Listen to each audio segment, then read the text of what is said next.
जय हिंद प्यारे दोस्तों, आशा करता हूं कि आप सभी लोग खुश होंगे, स्वस्थ होंगे, व्यस्त होंगे और अपनी पढ़ाई में जरूर मस्त होंगे। जैसे आप लोगों को पता है कि मैंने आप लोगों को जो है वो कुमाऊं का जो चंद्रवंश है वो हमने धीरे-धीरे है जो फिनिश किया है।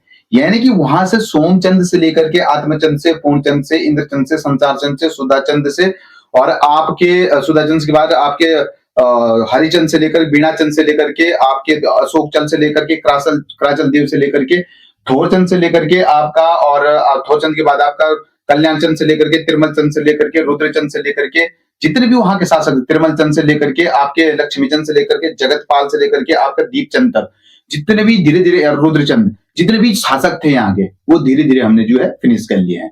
और यहाँ तक कि सोमचंद से लेकर के अपने अंतिम शासक दीपचंद का जो महेंद्र चंद था वहां तक जो है हमने उसको खत्म कर दिया है। और वहां से आप लोगों को ये पता है कि वहां पे मैंने जो प्रशासनिक व्यवस्थाएं थी इनकी जो इनके भू राजस्व कर थे सारे हमने धीरे धीरे जो है वो खत्म कर लिए। जिस भी प्यारे साथी ने वो वीडियो नहीं देखी है वो जाके बी फॉर यूपी चैनल में देख सकता है और वहां पे मैंने सीक्वेंस वाइज पढ़ा रखा है। मैं चाहता हूं चाहे वो परमार वंश है, चाहे वो आपका पंवार वंश हो, चाहे आपका बातकी है या चाहे आपके लिए सोमचंद चंद वंश हो, चंद वंश हो या पंवार वंश हो, मैं चाहता हूं तो उसको मैं एक ही दिन में पूरा फिनिश कर सकता हूं। बशर्ते हमें ऐसा नहीं करना है, हमें जो है सीक्वेंस वाइज पढ़ना है, हमें सिलेक्शन लेना है और सिलेक्शन ऐसे नहीं आता है एक दिन से बड़े बड़े पढ़ने से ऊपर ऊपर से जो पढ़ना होता है वहां से सिलेक्शन नहीं होने वाला है। सिलेक्शन उसी का होता है जो बहुत डीप पढ़ता है और हमें जरूरत है एक बहुत डीप पढ़ने की। ठीक है, और मैं तो कहता हूं लगे रहो अपनी दुनिया में, किसी से मतलब मत रखो ज्यादा और आप अच्छे से पढ़ते रहो क्योंकि दुनिया क्या बोलती है इस पे आप ध्यान मत दो और अपने बातों फालतू की बातों में ध्यान मत दो, अपनी केवल पढ़ाई पे ध्यान दो और आप अपने में मस्त रहो। 5-6 महीने अगर आप अपने रूम के अंदर है, 1 साल अपने रूम के अंदर अगर हर चीज से टूट जाओगे, आप किसी भी चीज से आप लेना देना नहीं रखोगे तो मैं कहता हूं सिलेक्शन जरूर होगा। ठीक है, सिलेक्शन उसी बच्चे का होता है जो ईमानदारी और ऑनेस्टी के साथ पढ़ता है। ऐसे तो बहुत सारे भीड़ में खड़े हुए हैं। ठीक है, यहाँ पे रोल नंबर आपको पता है आपका रोल नंबर जो है वो लाखों में जाता है। क्यों जाता है कि उतने बच्चे जो है वहां पे कक्ष में बैठने वाले हैं। तो आप लोगों को अपने पे डिसाइड करना है कि हमें कहां से कहां निकलना है। क्या आप उस कक्षा से बाहर होना है या आपको उस कक्षा से अंदर होना है। अगर आपको अंदर होना है तो आपको तो हार्ड वर्क करना ही पड़ेगा, सब कुछ त्यागना ही पड़ेगा। अगर आपको बाहर होना है, गेट से बाहर होना है तो कोई बात नहीं, आप जो है मस्ती मान सकते हैं। ठीक है, बस आप ये समझना आपके बगल में आपके दुश्मन आपका बिगड़ने का इंतजार कर रहे हैं, वहीं पे आपके घर के चूल्हे के बगल में आपकी मम्मी आपका सिलेक्शन का इंतजार कर रही है। आपको क्या चुनना है ये आप पे डिसाइड करेगा क्योंकि हर इंसान जो है आगे बढ़ने की सोचता है और माँ बापों का नाम रोशन कर, माँ बापों का नाम रोशन नहीं करेंगे तो कल कोई दिन जो है आपका नाम भी रोशन होगा। ठीक है, आप अपने पैर पे कुल्हाड़ी मत मारो, स्वयं मत चलाओ, ये आपके लिए घातक है, ये माँ बापों के लिए घातक नहीं है। जो माँ बाप आपके लिए इतनी मेहनत कर रहे हैं और इतना पीड़ा को समझते हुए आप लोग के लिए 2 पैसे कमा रहे हैं, उनकी पीड़ा को समझो और वहां से जो है आगे बढ़ो। ठीक है, तो मैं कहता हूं आराम से पढ़ो, बस कोई दिक्कत नहीं है, धीरे धीरे जो है अपने सिलेबस को ऐसे बढ़ाते रहो और रिवीजन एक बहुत महत्वपूर्ण चीज हो जाती है, रिवीजन जो है आप लोग जरूर करते रहो। ठीक है, चलो आज हम पढ़ते हैं पंवार वंश। ठीक है, आज जो है परमार वंश या फिर परमार वंश के बारे में पढ़ते हैं। ठीक है, आज जो हेडिंग डाल रहा हूं मैं यहाँ पे वो क्या पढ़ने वाले हैं हम देखिए। आज पढ़ेंगे हम गढ़वाल, देखते रहना बड़े से। ठीक है, गढ़वाल, गढ़वाल का पंवार या तो फिर आपको पंवार बोलो, ऑब्लिक में आप क्या लिख देंगे परमार, परमार, परमार वंश, वंश। ठीक है, या फिर आप लिख दो कि गढ़वाल के पंवार वंश या परमार वंश के राजाओं का उल्लेख, क्योंकि हम पे प्रत्येक राजा का उल्लेख करेंगे हम। ये तो हो गया आपका चैप्टर का नाम। ठीक है, दूसरी हेडिंग क्या डालने वाला हूं मैं यहाँ पे, मैं डालने वाला हूं यहाँ पे कि गढ़वाल, गढ़वाल में परमार, परमार व पंवार वंश, व पंवार एक ही चीज है। ठीक है, परमार या फिर पंवार राजाओं का उल्लेख करेंगे हम। ठीक है, राजाओं, राजाओं का क्या करेंगे यहाँ पे उल्लेख, उल्लेख। इट मीन्स कहने का मतलब है जो आपका गढ़वाल में आपकी पंवार वंश और आपकी परमार डायनेस्टी है, यहाँ पे जो यहाँ के किंग्स रहे यानी राजा रहे उनके बारे में यहाँ पे मेंशन करना है हमने। उल्लेख का मतलब मेंशन। ठीक है, इस चीज को आप जो है धीरे धीरे समझेंगे। पहले हम एक चीज करते हैं, बोलेंगे सर आज क्या करने वाले हैं। पहले हम सीक्वेंस वाइज प्रत्येक राजा के बारे में लिखेंगे, एक सीक्वेंस वाइज सारे राजाओं के बारे में लिखेंगे। उसके बाद हमें पता चलेगा कि हमको ये राजा पढ़ने हैं जो यहाँ पे इंपॉर्टेंट जो प्रश्न की दृष्टि आपके पेपर की दृष्टि से इंपॉर्टेंट है। नंबर 1 देखिए, पहले जो राजा रहेगा आपका वो रहेगा आपका कौन सा राजा रहेगा, बोलेंगे सर जी पहले रहेगा आपका कनकपाल। आप ऐसे ही बनाना जरा। ठीक है, कनकपाल। ठीक है। दूसरा रहेगा आपका, दूसरा क्या लिखेंगे, कनकपाल के बाद कौन आ जाएगा, अजयपाल, अजयपाल, ठीक है, ऐसे ही बनाओ आप जरा, ठीक है। तीसरा रहेगा आपका अजयपाल के बाद कौन आ जाएगा, सहजपाल, सहजपाल, ठीक है। सहजपाल के बाद कौन आ जाएगा, चौथा कौन आ जाएगा आपका, बलभद्र शाह, बलभद्र, बलभद्र, बलभद्र शाह, ठीक है, बलभद्र शाह। चौथा कौन रह जाएगा आपका, बोलेंगे सर जी पहला कनकपाल रह जाएगा, दूसरा अजयपाल, तीसरा सहजपाल, चौथा बलभद्र शाह, पांचवा पढ़ेंगे आप यहाँ पे मान शाह, ठीक है, मान शाह, ठीक है। उसके बाद छठा, ये पांचवा हो गया, ये छठा हो जाएगा, यहाँ पे सातवां हो जाएगा, एक बार आठवां हो जाएगा, नौवां हो जाएगा, 10वां हो जाएगा, 11वां हो जाएगा, चलो 11 लिख लेते पहले ना, मानसा, मानसा के बाद आ जाएगा आपका श्याम शाह, क्या आ जाएगा, श्याम शाह, ठीक है। श्याम शाह के बाद पढ़ने वाले हैं हम यहाँ पे, बोलेंगे सर जी महिपति शाह, महिपति शाह, ठीक है। महिपति के बाद पढ़ने वाले हम भी है पृथ्वीपति शाह, ठीक है, पृथ्वीपति शाह, ठीक है। पृथ्वीपति शाह के बाद जो हम पढ़ने वाले यहाँ पे फतेहपति शाह, फतेहपति शाह, ये इंपॉर्टेंट राजा है, ठीक है। फतेहपति के बाद पढ़ने वाले हम यहाँ पे कौन से शाह से पढ़ेंगे, बोलेंगे सर जी फतेहपति के बाद आ जाएगा प्रदीप शाह, ठीक है, प्रदीप शाह, ठीक है। और प्रदीप शाह के बाद पढ़ने वाले हम यहाँ पे कौन सा, बोलेंगे प्रदीप शाह, ललित शाह, ललित, ललित शाह, ठीक है। सारे शाह की उपाधि दे दी थी किसने, बलभद्र शाह ने, जब पढ़ाऊंगा तब पता लगेगा एक एक चीजों का, ठीक है। कौन आ जाएगा, ललित शाह, फिर आ जाएगा यहाँ पे 12वां जाएगा आपका जयकृत शाह, जयकृत शाह। वैसे तो 60 राजाओं का उल्लेख है, बसरत हमें वही पढ़ना है जो इंपॉर्टेंट है, ठीक है। अच्छा कितना हो गया, 12 हो गया, 13 हो जाएगा आपका। जयकृत शाह के बाद आएगा आपका प्रद्युमन शाह, प्रद्युमन शाह।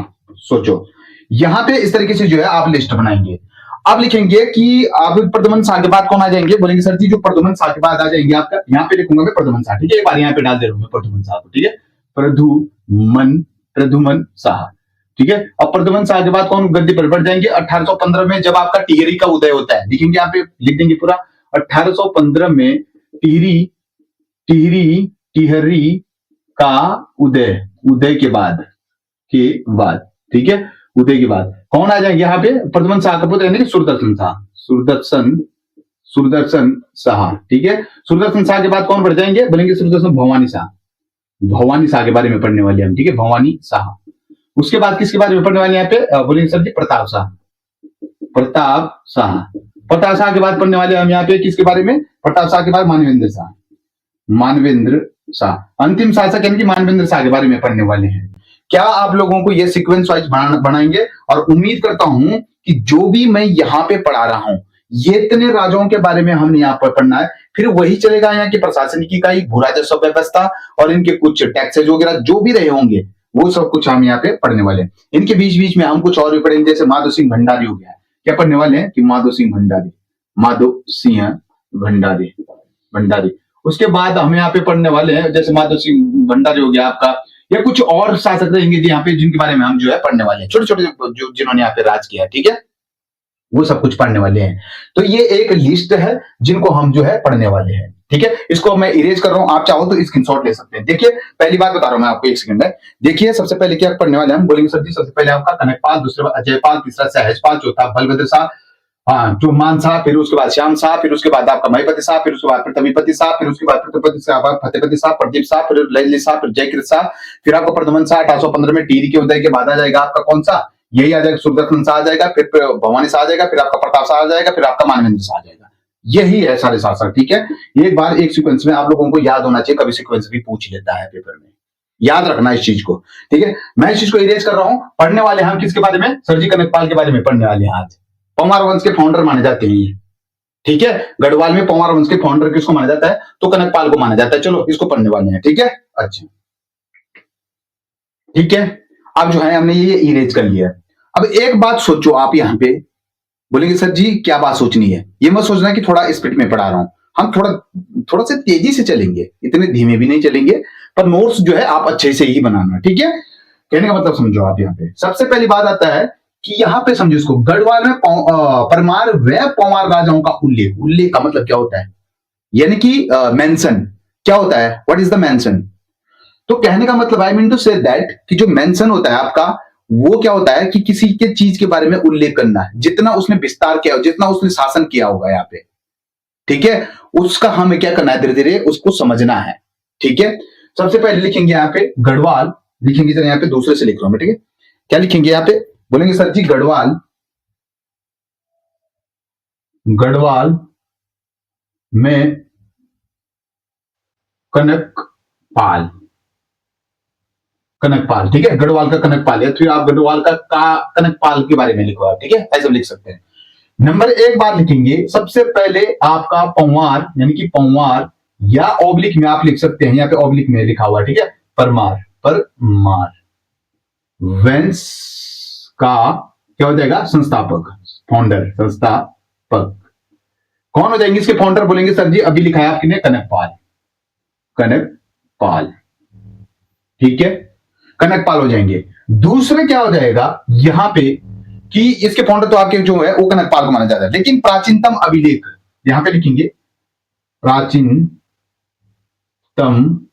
आ रहा होगा समझ में, बड़ा बड़ा लिख रहा हूं है ना, प्राचीनतम अभिलेख, अभिलेख, प्राचीनतम अभिलेख कब का मिलता है, बोलेंगे सर जी जो आपका यहां पर प्राचीनतम अभिलेख मिलता है वो 1455 का मिलता है। ठीक है, यानी कि 1455 में किसका मिल जाता है प्राचीनतम अभिलेख जो होता है वो मिलता है सर जी जगतपाल का, जगतपाल का, पाल का। ये जगतपाल का कहां मिलता है, प्राचीनतम अभिलेख कहां मिलता है, बोलेंगे सर जी ये मिलता है आपका देवप्रयाग के रघुनाथ मंदिर से। ठीक है, कहां से मिलता है, देवप्रयाग, प्रयाग के रघुनाथ मंदिर से, मंदिर से। सबसे पहली बात आप ये ध्यान रखना है यहाँ पे कि जो आपके पंवार वंश के जो आपके फाउंडर हैं वो आपका कहीं ना कहीं कौन रहा होगा, बोलेंगे सर जी कनकपाल। ठीक है, ये कनकपाल था। दूसरी बात, प्राचीनतम अभिलेख कब मिला था, यानी कि 1455 में किसका मिला था, जगतपाल का मिला था, और ये देवप्रयाग में रघुनाथ मंदिर से ही जो है प्राप्त हुआ था। तीसरी बात लिखेंगे यहाँ पे कि एटकिंसन के अनुसार, यहां पे लिखेंगे तीसरी बात, क्या लिखेंगे, वो लिखेंगे एटकिंसन के अनुसार। देखिए एटकिंसन, एटकिंसन के अनुसार पंवारों की दी गई सूची, पंवारों की जो दी गई सूची वो अल्मोड़ा प्रकार की सूची है। ठीक है, अल्मोड़ा, अल्मोड़ा प्रकार की क्या है, सूची, सूची। ठीक है, ये एटकिंसन द्वारा दी गई पंवारों की सूची जो है वो अल्मोड़ा प्रकार की जो है सूची है। दूसरी बात, यहाँ पे कुल शासक कितने राजाओं पर है, यानी कि शासन कितने राजाओं का रहा है, यहाँ पे लिखेंगे, यहाँ पे दूसरी बात क्या लिखेंगे, कुल राजाओं का शासन था यहाँ पे, यानी कि कुल राजाओं, राजाओं का शासन, शासन कितने राजाओं का शासन रहा है यहाँ पे, कुल राजाओं ने जो यहाँ पे शासन किया वो 60 राजाओं ने किया है, राजाओं ने। ठीक है, राजाओं ने। ठीक है, आप इस बात को जो है लिख देना 60 राजाओं, लेकिन जो मैंने लिखा है आप लोगों से पहले लिस्ट में लिखा है वो इंपॉर्टेंट है आप लोगों के लिए। ठीक है, अगली बात आ जाएगी यहाँ पे। ठीक है, तीसरी बात क्या आ जाएगी यहाँ पे, बोलेंगे सर जी जो तीसरी बात आ जाएगी कि गढ़वाल का संपूर्ण वर्णन किस पुस्तक में मिलता है। ठीक है, गढ़वाल, गढ़वाल का संपूर्ण, संपूर्ण वर्णन किस पुस्तक में मिलता है, बोलेंगे सर जी किसकी पुस्तक में मिलता है, हरिकृष्ण की, हरिकृष्ण की पुस्तक में मिलता है। ठीक है, हरिकृष्ण, हरिकृष्ण, कृष्ण की पुस्तक में, पुस्तक में। ठीक है, आप इसको जो लिख देना। ठीक है, चौथी बात आ जाएगी यहाँ पे कि ये तो हरिकृष्ण, देखिए भूलना मत, क्वेश्चन आएगा कि गढ़वाल के संपूर्ण वर्णन किस पुस्तक में मिलता है, गढ़वाल के बारे में जो संपूर्ण वर्णन मिलता है वो आपका कहीं ना कहीं किस में मिलता है, बोलेंगे सर जी वो मिलता है हरिकृष्ण की पुस्तक में। यहाँ पे में जाति पुस्तक का वर्णन, बालकृष्ण, बाल कृष्ण शांति भट्ट, भट्ट। ठीक है, भट्ट, और ये बालकृष्ण रतुड़ी हो जाएगा, पूरा लिखना आप लोग जो है कंफ्यूज मत होना, बालकृष्ण रतुड़ी, रतुड़ी। ठीक है, रतुड़ी जी थी ये। ठीक है, अब जो है आप इस चीज को भूलना मत, मैं आप लोगों के लिए यहाँ पे इंपॉर्टेंट कर देता हूँ कि गढ़वाल का संपूर्ण वर्णन पुस्तक किसकी पुस्तक में मिलता है, बोलेंगे सर जी ये मिलता है आपका हरिकृष्ण रतुड़ी। और गढ़वाल में जाति पुस्तक का वर्णन किस में मिलता है, तो बोलेंगे सर जी ये मिलता है बाल कृष्ण शांति रतुड़ी। ठीक है, इंपॉर्टेंट है। ठीक है, ठीक है, बालकृष्ण शांति भट्ट। ठीक है, इस चीज को जो है आप ध्यान रखना। अब जो अगली बात आ जाती है, लिखेंगे जरा यहां पे लिखेंगे, बोलेंगे सर जी क्या लिखने वाले यहाँ पे, या तो यहीं पे लिख देंगे, कोई दिक्कत वाली बात नहीं है। यहाँ पे लिखेंगे कनकपाल, राजा कनकपाल, राजा कनक। लिखेंगे जरा यहाँ पे कि 9वीं शताब्दी में, क्या लिखेंगे, 9वीं शताब्दी में 52 राजाओं, ठकुरी राजाओं का वर्णन मिला, जिसमें से, ऐसे लिख देना आप, वर्णन मिला जिसमें एक क्या था आपका, चांदपुर गढ़ी था, जिस पर चांदपुर गढ़ी पर राजा जो आपका सोनपाल, यानी भानु प्रताप बोलते हैं उसको, भानु प्रताप या सोनपाल उसका दूसरा नाम था। भानु प्रताप क्या कर रहा था, राज कर रहा था, जिस पर राजा भानु प्रताप क्या कर रहा था, भानु प्रताप क्या कर रहा था, यहाँ पे राज कर रहा था। अब भानु प्रताप जब यहाँ पे राज कर रहा था, तो भानु प्रताप का दूसरा नाम क्या है, बोलेंगे सर जी यहाँ पे मैं यहीं पे लिख देता हूं, ठीक है, भानु प्रताप का दूसरा नाम, ठीक है, दूसरा नाम क्या बोलते हैं, सोनपाल। क्या बोला जाएगा, सोनपाल। क्या इसका दूसरा नाम सोनपाल बोल सकते हैं, बिल्कुल सर बोल सकते हैं, ये भानु प्रताप का जो है दूसरा नाम सोनपाल था, आगे आने वाला है, ठीक है। कौनपुर गढ़ लिखना है, कौनपुर गढ़ राजा किसका माना जाता है, कनकपाल का माना जाता है, ठीक है, माना जाता है। आप इस चीज को भी जो है डाल देना है, यानी कि जो कौनपुर गढ़ था वो आपका राजा कनकपाल का ही माना जाता है, बशर्ते यहाँ पे हरिकृष्ण रतुड़ी के अनुसार और एटकिंसन के अनुसार क्या बोला जाएगा, जो हरिकृष्ण रतुड़ी के अनुसार और आपके एटकिंसन के अनुसार लिखेंगे यहाँ पे, हरिकृष्ण रतुड़ी के अनुसार, हरिकृष्ण रतुड़ी वही हरिकृष्ण रतुड़ी जिसने गढ़वाल के पुस्तक का वर्णन मिलता है जिसमें, ठीक है, पूरे गढ़वाल का वर्णन किया। हरिकृष्ण रतुड़ी व एटकिंसन के अनुसार जो कनकपाल हुआ करता था, ठीक है, हरिकृष्ण रतुड़ी के अनुसार, इसके अनुसार क्या होता था, जो कनकपाल था, यानी कि कनक धारा नगरी गुजरात से, ठीक है, चांदपुर गढ़ी पर क्या तीर्थ यात्रा पर आया था ये, ठीक है, चांदपुर गढ़ी में लिखना, चांदपुर गढ़ी में किस में आया था ये, तीर्थ यात्रा पर आया था, ये तीर्थ यात्रा पर आया था। आप ये समझो कुल मिला के यहाँ पे कि जो आपका कनकपाल हुआ करता था, यानी यही कनकपाल जो परमार वंश का फाउंडर माना गया है, ये बताया यहाँ पे, जिसको गढ़वाल का वर्णन किया किसने किया, हरिकृष्ण रतुड़ी ने किया था, इसने बताया, और एटकिंसन ने बताया कि जो आपका कनकपाल है वो धारानगरी गुजरात से जो है चांदपुर गढ़ी में तीर्थ यात्रा पर आया था। क्या बात ठीक हो जाएगी, बिल्कुल सर जी यहाँ पे ठीक हो जाएगी। लेकिन हरिकृष्ण रतुड़ी के अनुसार जो है ये गढ़वाल में वाकपति का ही छोटा भाई था, ठीक है, लेकिन गढ़वाल में लिखेंगे यहाँ पे हरिकृष्ण रतुड़ी के अनुसार, मैं दूसरे से लिख रहा हूं, आप कंफ्यूज नहीं होंगे, हरिकृष्ण रतुड़ी के अनुसार लिखेंगे यहाँ पे, क्या लिखेंगे, हरिकृष्ण रतुड़ी के अनुसार, क्या लिखेंगे, हरिकृष्ण रतुड़ी के अनुसार, यहाँ पे लिखिए हरिकृष्ण रतुड़ी के अनुसार, ठीक है, हरिकृष्ण रतुड़ी के अनुसार, ठीक है, हरिकृष्ण क्या लिखेंगे, हरिकृष्ण रतुड़ी के अनुसार कनकपाल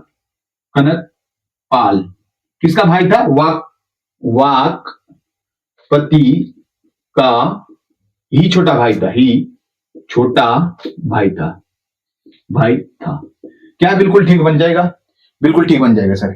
यानी कि यहां पे हरिकृष्ण रतुड़ी ने बोला कि जो आपका कनकपाल है गुरुजी, वो आपका वाकपति का ही छोटा भाई है, ठीक है, आप भूलेंगे नहीं, यानी कि वाकपति का छोटा भाई है, ठीक है। अगला क्या हो जाएगा, यहाँ पे अगला हो जाएगा आपका, ठीक है। अब लेकिन यहाँ पे एक पॉइंट और डालेंगे, बोलेंगे सर जी क्या डालेंगे, कि जो आपका यहाँ पे सोनपाल हुआ करता था, जो आपका सोनपाल दूसरा नाम भानु प्रताप कहां पे है, बोलेंगे सर जी चांदपुर गढ़ पर, जिस पर भानु प्रताप, ठीक है, ये है यहाँ पे भानु प्रताप ने क्या किया, अपने पुत्र का विवाह जो है वो कनकपाल से करवा दिया, ठीक है। लिखेंगे यहाँ पे भानु प्रताप, या तो लिखेंगे आपको भानु प्रताप, भानु प्रताप भी लिख सकते हैं आप, प्रताप, या फिर ऑब्लिक में लिख सकते हैं आप सोनपाल, सोनपाल, सोनपाल। क्या किया था, जो इनकी पुत्री थी, यानी कि अपनी पुत्री पुत्री का अपनी पुत्री का विवाह विवाह किससे करा दिया था, विवाह कनकपाल से, कनकपाल पाल से किया। अब ये बात है कि कनकपाल अलग अलग इतिहासकारों का मत जो है वो अलग अलग जगह से बताते हैं। पब्लिक कुछ और बताती है, कोई कुछ और बताते हैं, कोई कुछ और बताते हैं। जैसे आप यहां पे लिखेंगे पातीराम के अनुसार, पातीराम के अनुसार, अनुसार क्या हो जाएगा, पातीराम के अनुसार इनकी एक बुक हुआ करती थी, किसकी, पातीराम की, एंशिएंट एंड मॉडर्न, क्या बोलेंगे, एंशिएंट एंड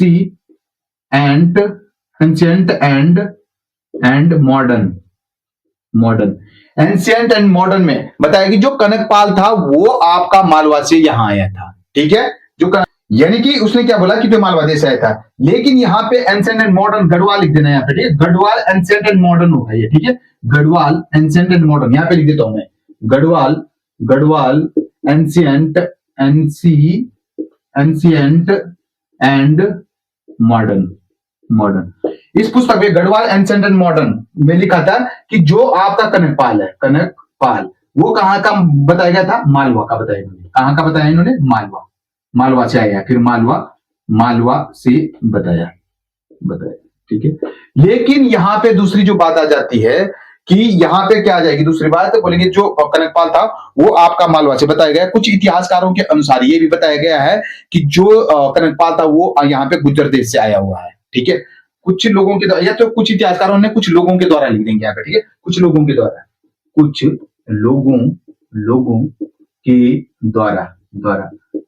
कनकपाल को गुर्जर देश से बताया गया, ठीक है, गुर्जर देश से आया ये बताया गया, गुर्जर देश का बताया गया, ठीक है। लेकिन अगली बात क्या आ जाएगी, यहाँ पे आपका कन्हैया लाल हो जाता है, यहाँ पे लिखेंगे जरा, लास्ट पॉइंट रहेगा इसका, क्या बोलेंगे सर जी, इसका आ जाएगा आपका कन्हैया लाल मणिक लाल, यानी कि कन्हैया लाल व मणिक लाल व मुंशी, क्या लिखेंगे, कन्हैया लाल, मणिक लाल और आपका मुंशी के द्वारा रचित पुस्तक, ठीक है, मुंशी के द्वारा रचित पुस्तक कौन सी, the glory that of watch, ठीक है, the glory that of watch हो जाएगा, यानी कि the glory that of watch, ठीक है, द्वारा रचित पुस्तक है, द ग्लोरी दैट वाच में बताया गया है, क्या बोलेगा, द ग्लोरी दैट वाच में बताया गया है जो आपके कनकपाल थे वो आपके गुज्जर के मालवा से जो है यहाँ आया था, ये देखेंगे, गुज्जर के मालवा से जो है यहाँ आया था, ठीक है, गुज्जर के मालवा से आया था। कि यहाँ पे समझ लीजिए the glory that watch Gujjar नीचे लिख दिया, इसको मैं ऊपर ही लिख देता हूं ताकि आप जो है कंफ्यूज नहीं होंगे, ठीक है, इसी के साथ है ये, अलग मत लिख देना, ठीक है, गुज्जर, ठीक है, ये हो जाएगा आपका गुज्जर, ठीक है। तो यहाँ पे क्या हो जाएगा, ये जो कन्हैया लाल मणिक लाल मुंशी, ये पूरा आप लोगों के लिए ये मत सुनना अलग अलग है, ये आप कंफ्यूज ही हो जाएंगे, ये एक ही नाम है पूरा, यानी कि कन्हैया लाल मणिक मुंशी के द्वारा रचित पुस्तक है, कन्हैया लाल मणिक लाल मुंशी के द्वारा रचित पुस्तक है द ग्लोरी दैट ऑफ गुजर। इसके द्वारा बताया गया है कि जो है ये भी कहां से आया था, मालवा से या गुजरात से जो है यहाँ पे पधारे थे, ठीक है। ये चीज आप भूलना मत, यहाँ पे बस थोड़ा पुस्तकें थोड़ा आप लोगों को हार्ड लगेंगे लेकिन कुछ भी नहीं है, ठीक है। इसको मैं इरेज कर रहा हूं जो भी मैंने यहाँ पे आप लोगों को पढ़ा दिया, ठीक है। अगला, ठीक है, अब यहाँ पे जो है 2-3 पॉइंट बच जाएंगे इसके, बोलेंगे सर जी क्या क्या बच जाएंगे 2-3 पॉइंट। पहला पॉइंट लिखेंगे कि आपका हरे कृष्ण जो आपका हरे कृष्ण रतुड़ी के अनुसार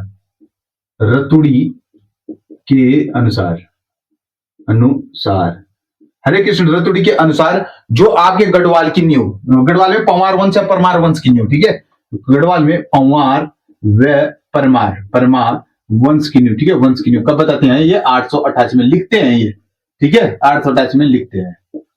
दूसरी बात यहाँ पे ये आ जाएगी, यहीं पे बोलेंगे सर जी, जो आपका किसके द्वारा, आपके भक्त दर्शन के अनुसार, ठीक है, भक्त दर्शन के अनुसार, दर्शन के अनुसार, अनुसार, यानी कि भक्त दर्शन के अनुसार पंवार वंश यानी कि पंवार या फिर परमार, बात अलग अलग मत है लोगों के, ठीक है।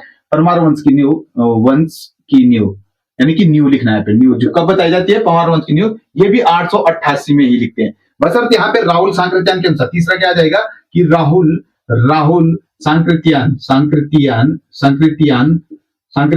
परमार या पंवार या फिर के परमार यानी कि परमार व पंवार या लिखना है यहाँ पे, ठीक है, या पंवार वंश के संस्थापक, जो ये संस्थापक ही मान लो, फाउंडर मान लो, यहाँ पे किसको मानते हैं, ये किसको मानते हैं, तो आदि पुरुष किसको मानते हैं, आदि पुरुष किसको मानते हैं, बोलेंगे सर जी आदि पुरुष अजय पाल को, ठीक है। अब एक चीज यहाँ पे हम करने वाले हैं कि जो आपके आदि पुरुष अजय पाल है, अब हम अजय पाल को पढ़ने वाले, लेकिन अजय पाल से कुछ और शासकों को हम यहाँ पे जो है वो पढ़ने वाले हैं, ठीक है, देख लो अब, ठीक है, आप जो है इसको भूलना मत, ठीक है। दूसरी बात है, मैं इसको जो है इरेज कर रहा हूँ, ठीक है, ये अलग अलग इतिहासकारों के अनुसार अलग अलग मत थे, यहाँ पे समझाने की कोई जरूरत नहीं पड़नी चाहिए, ठीक है। अब यहाँ पे टॉपिक डालेंगे कि अजय पाल से पूर्व का शासक, ठीक है, क्या डालेंगे यहाँ पे, इसको मैं मिटा रहा हूँ कनक पाल वाला, ठीक है, अजय पाल से पूर्व के शासक बता रहा हूँ मैं आप लोगों को, ठीक है, क्या लिखेंगे, अजय पाल यानी कि अजय पाल, ठीक है, अजय पाल से पूर्व का शासक, ठीक है, पूर्व का शासन लिखेंगे जरा यहाँ पे पहला कि चमोली के सखंड ग्राम में सूरपाल या सुरतीपाल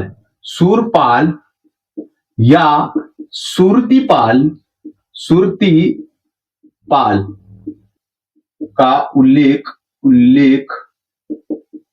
मिलता है, जो पंवार या परमार वंश का कौन सा राजा हुआ करता था, 15वां राजा, ठीक है, जो परमार व पंवार राजाओं का कौन सा राजा हुआ करता था, बोलेंगे सर जी 15वां। एक बात आप जो है इसको ध्यान रखना।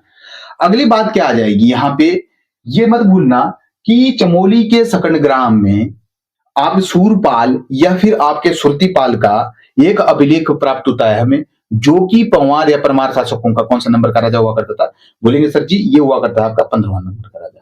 दूसरी बात, परमारों के 24वें राजा लिखेंगे यहाँ पे, परमारों के यानी लिखेंगे परमारों के 24वें राजा भानु प्रताप या फिर सोनपाल, बात एक ही चीज है ना, भानु लिख देता हूं मैं, ठीक है, भानु प्रताप का यानी कि 24वें राजा भानु प्रताप का उल्लेख मिलता है, ठीक है, का उल्लेख मिलता है, जो कि आपके चमोली के आपका कौन सी घाटी से ये बोलेंगे, चमोली के आपके भिलंग घाटी, ठीक है, भिलंग घाटी से प्राप्त होता है, जो चमोली के विलंग घाटी से किस नाम से जाना जाता है, यानी कि वर्तमान में इस घाटी को किस नाम से जाना, जहां पे सोनपाल रहता था, जहां पे आपका कौन रहता था, बोलेंगे सर जी जहां पे भानु प्रताप रहता था, भानु प्रताप ने अपनी पुत्री का विवाह किससे करवाया था, अभी बताया था मैंने, बोलेंगे सर जी कनकपाल से करवाया था। जो वर्तमान में इसको क्या बोला जाता है, वर्तमान में इसको विलंग सोन घाटी बोला जाता है, ठीक है, क्या बोला जाता है, सोन घाटी के नाम से जाना जाता है, ठीक है, सोन घाटी के नाम से जाना जाता है इसको वर्तमान में, ठीक है। अगला आ जाएगा कि जो आपका 28वां राजा लखनदेव पाल की भी एक मुद्रा जो होती है वो प्राप्त होती है जी, ठीक है, यहीं पे लिखेंगे 28वें राजा लखनदेव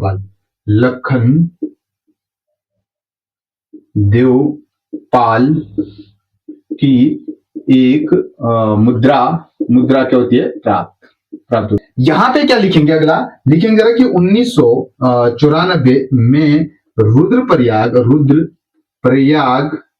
में धार शिलालेख, ठीक है, धार शिला लेक लेक 29वें राजा अनंतपाल अनंतपाल द्वितीय से था, अनंतपाल द्वितीय से संबंधित था। ठीक है, संबंधित लिख सकते हैं फिर, या तो संबंधित था।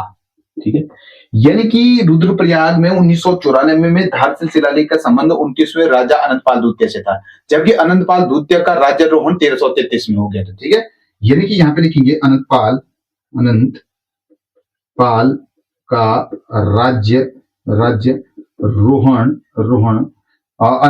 राज्यारोहण जो होता है वो कब था? राज्यारोहण 1333 में हुआ, 1333 में हुआ।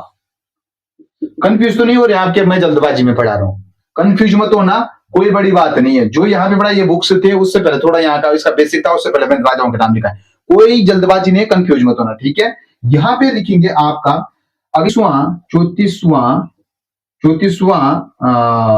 राजा कौन हुआ करता है? जगतपाल का एक अभिलेख जो था, एक उल्लेख तो अलग चीज हो जाता है, उल्लेख और अभिलेख अलग अलग चीजें। ठीक है, अभिलेख देवप्रयाग के रघुनाथ मंदिर से प्राप्त होता है। ठीक है, देवप्रयाग के रघुनाथ मंदिर से प्राप्त कब हुआ था ये? बोलेंगे सर जी ये हुआ था आपका 1455 में प्राप्त हुआ था। ठीक है, 1455 में प्राप्त हुआ था, जिसको आपका रजवार भी बोला जाता है। ठीक है, जिसे रजवार बोला जाता है, जिसे क्या बोला जाता है? रजवार। अब एक सेकंड रुको मेरे साथ, यहाँ पे बोलेंगे सर जी क्यों रुकना है? देखिए इसलिए रुकना है, यहाँ पे कंफ्यूज नहीं होना है। यहाँ पे बोलेंगे सर जी आप पढ़ा क्या रहे हैं? ये मैं पढ़ा रहा हूं कि जो आपका यहाँ पे आपका कौन सा शासक है? बोलेंगे सर जी यहाँ पे पढ़ने वाले हम अजय पाल से पूर्व थोड़ी सी बहुत कुछ शासक रहे, जैसे कि आपका चमोली के सकंड ग्राम कहां पे है? बोलेंगे सर जी चमोली के सकंड ग्राम में सुरतीपाल का उल्लेख मिलता है, जो कि आपके परमार और परमारों का कौन सा शासक हुआ कर देता है? 15वां शासक। एक चीज, ठीक है। दूसरा, ठीक है, यानी कि क्या लिखेंगे कि चमोली के सकंड ग्राम में सुरतीपाल का, यहां देखो उल्लेख ही लिखा है मैंने। ठीक है, कंफ्यूज हो जाते हैं कभी कभी, इतने थ्योरेटिक्स लिखने में कभी हो जाता है। ठीक है, ये आपका अभिलेख होगा, अभिलेख। ठीक है, उल्लेख अलग चीज होता है और अभिलेख अलग चीज होता है। अभिलेख अलग चीज, अभिलेख होता है सिलाएं, उल्लेख होता है उसके बारे में जानना।